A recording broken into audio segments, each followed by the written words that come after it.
All right, welcome back, my friends, to part two. We're trying to answer a historical question, one that I sometimes get asked, and probably you have been asked as well. If America doesn't seem right now to be such a Christian nation, was it ever really a Christian nation? Was America founded as a Christian nation? And in our first video, we showed you a number of quotes from founders and framers and their last will and testaments. But this time we're going to be considering the idea of religious oaths. So the advantage here is that here's the three lines of evidence. So we have a video on the last will and testament, we have a video on religious oaths, and we have a video on the Capitol Rotunda paintings, which is coming up next. We'll talk about that. We also talked last time a little bit, we introduced some terms. Primary sources are things written by the historical actors in the historical time, and they are best able to recall exactly what happened. You might get a little bit of bent given their perspective on it, but it is certainly more accurate memory than something that's more tertiary. Tertiary sources were written today by people who were not historical actors, not alive during the period, and that one's most susceptible to bias.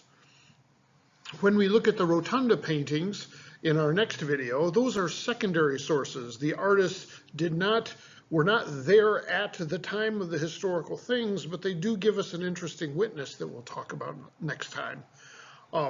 We also talked last time about the issue of presentism, that sometimes maybe in my assumptions, I think everybody has always thought like I think, and that's called presentism. Assuming that whatever it is that I think or feel, whatever my judgment is about historical things, it's always been like that. That idea has always been there. That's called presentism, and it's a kind of bias. And so here are some different kinds of bias that I wanted to point out, because I could have been pulling the wool over your eyes in our last video, because I gave you a number of quotes from framers and founders that sounded pretty Christian to me. But bias can come out by, you see number 2 there, selection of sources. The one thing you don't know is, number 1, who did I leave out? Was there a bunch of quotes that would have been different?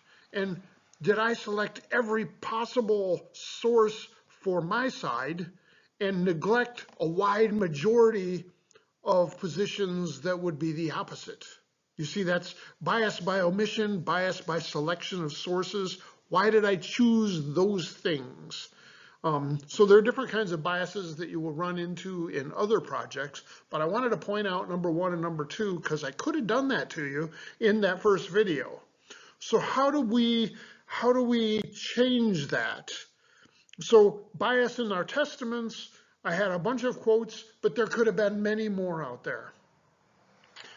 Bias in religious oaths, the idea is that there were in the first documents that our states created, the state constitutions, one of them lived on in a colonial charter for a while, but the other ones had to write a new constitution for their state.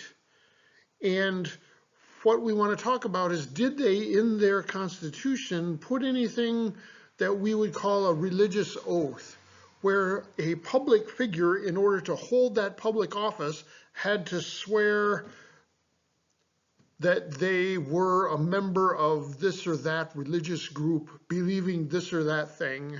And it seems so foreign to us today because nobody does this except for promising to uphold the Constitution. But we don't use religious oaths today, and so they have completely slipped out of our mind. Now here's the advantage. I said that when we did the last will and testament sorts of things, that I could have been selective and omitted all the vast evidence of an opposing point of view. The thing about the colonies is there are only 13 of them, right? So we could kind of judge by how many out of 13 required this religious oaths. All right, so if there's 1, And then 12 have no religious oaths. I can't really make much of a case then, could I? But what if I said there were 9 of the colonies, 9 of the new states that had a religious oath in their document? What would you say?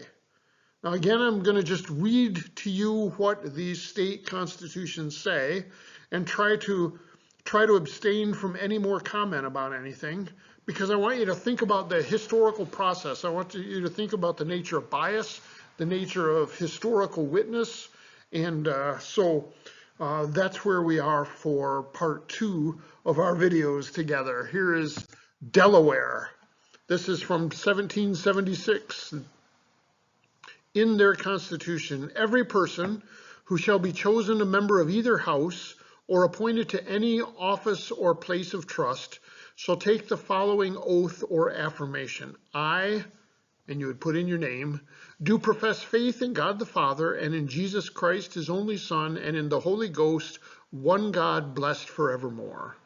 And I do acknowledge the Holy Scriptures of the Old and New Testament to be given by divine inspiration.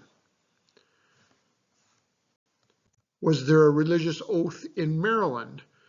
It just said they required a declaration of a belief in the Christian religion, much shorter than Delaware.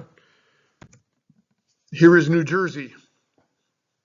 All persons professing a belief in the faith of any Protestant sect shall be capable of being elected into any office of profit or trust, or being a member of either branch of the legislature. That's New Jersey. Here is Pennsylvania. It required office holders to believe in one God, the creator and governor of the universe, the rewarder of the good and the punisher of the wicked. And I do acknowledge, according to the oath, the scriptures of the Old and New Testament to be given by divine inspiration. This was required of members before taking the seats, but the Constitution in another spot in the Pennsylvania Constitution said no further or other religious test shall ever hereafter be required. So that's the summary statement, and after that there was freedom. North Carolina, that no person who shall deny the being of God or the truth of the Protestant religion or the divine authority either of the Old or New Testaments shall be capable of holding any office or place of trust or profit in the civil department within this state. North Carolina. Georgia, the state's constitution required that its representatives be of the Protestant religion. Massachusetts, any person chosen governor, lieutenant governor, councilor, senator, or representative shall, before he proceed to execute the duties of his place or office, make and subscribe the following declaration. I do declare that I believe the Christian religion and have a firm persuasion of its truth. Vermont, each member, before he takes a seat, shall make and subscribe the following declaration. I, fill in your name, do believe in one God, the creator and governor of the universe, the rewarder of the good and punisher of the wicked. And I do acknowledge the scriptures of the Old and New Testament to be given by divine inspiration and own and profess the Protestant religion. South Carolina. This one doesn't have a quote so much as it mentions in South Carolina that no minister of the gospel or public preacher of any religious persuasion, while he continues in the exercise of his pastoral function, and for 2 years after, shall be eligible either as governor, lieutenant governor, a member of the Senate, House of Representatives, or Privy Council in this state. So there's some interesting evidence, and you'll have to see what you do with South Carolina. Virginia, same situation as South Carolina. All ministers of the gospel of every denomination be incapable of being elected members of either House of Assembly or the Privy Council. New Hampshire, every member of the House of Representatives shall be of the Protestant religion, that no person shall be capable of being elected a senator who is not of the Protestant religion. The president shall be, unless at the time of his election he shall be of the Protestant religion. So there we go. So 9, or how many is that? Of the original 13 colonies had religious oaths. Now here are the exceptions that we have. Connecticut already had a colonial charter, so they had a different political arrangement that precluded a religious oath. Virginia had a state church. New York, because of political compromises between Protestants and Catholics, made forbidding religious oaths more acceptable. So it was a little more open because New York had a strong Catholic contingent along with the Protestants, and in order for them to work together, vowing that you had to be Protestant or you had to be Catholic would have been a conflict. There we are. And there's one more we haven't talked about, and that is Rhode Island. Rhode Island was founded by Roger Williams, and he founded it as a refuge for religious dissenters. He taught the idea of soul liberty, that civil government should have no authority over religious matters. When the colony received its royal charter, the document guaranteed complete religious freedom, stating that no person within the said community at any time hereafter shall be in any wise molested, punished, disquieted, or called in question for any differences in opinion in matters of religion. All right, so there we are. There's the evidence, and in our next video, we will talk about secondary sources and the paintings at the U.S. Capitol Rotunda. So I'll see you in a minute.